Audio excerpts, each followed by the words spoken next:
আজকে আমাদের আলোচ্য বিষয় হচ্ছে আমাদের শরিয়াতে বিড়ি খাওয়া কি জায়েজ আছে কি নাই। তো আমি এই কথাই বলবো যে বিড়ি খাওয়া জায়েজ আছে।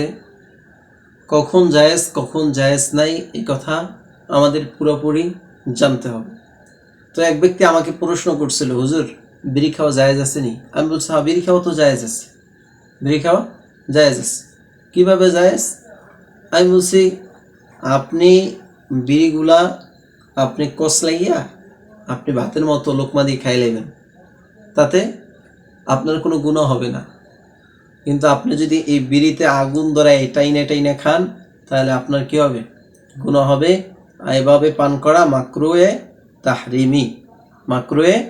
তাহরিমি, বিড়ি খাওয়া যাবে না। কেননা এই বিড়ি খাওয়ার কারণে আপনার কিডনিতে সমস্যা হইতে পারে, আপনার লাংসের সমস্যা হইতে পারে, আপনার বিভিন্ন ক্ষতি হইতে পারে। তো শরিয়াতে এমন কোনো কাজ করা বৈধ নয় যেই কাজ করলে নিজের ক্ষতি হয়।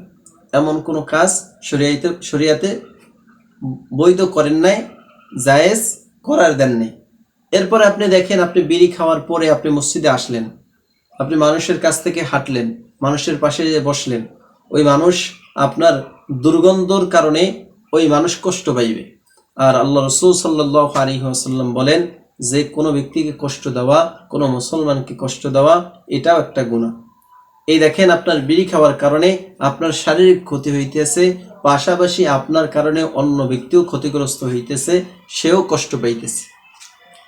একটা আপনার ক্ষতির দিক আপনার হইতেছে। এই জন্য এই বিড়ি খাওয়া এটা একেবারে বর্জনীয় কাজ। এই কাজটি আমাদের ভালো না, এই কাজ আমাদের পরিত্যাগ করতে হবে, এই কাজকে ছেড়ে দিতে হবে।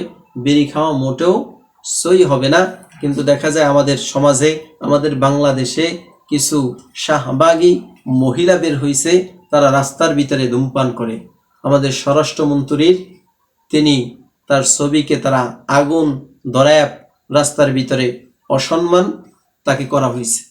আমি এই শাহবাগী বোনদেরকে বলবো, আপনারা সংশোধন হন।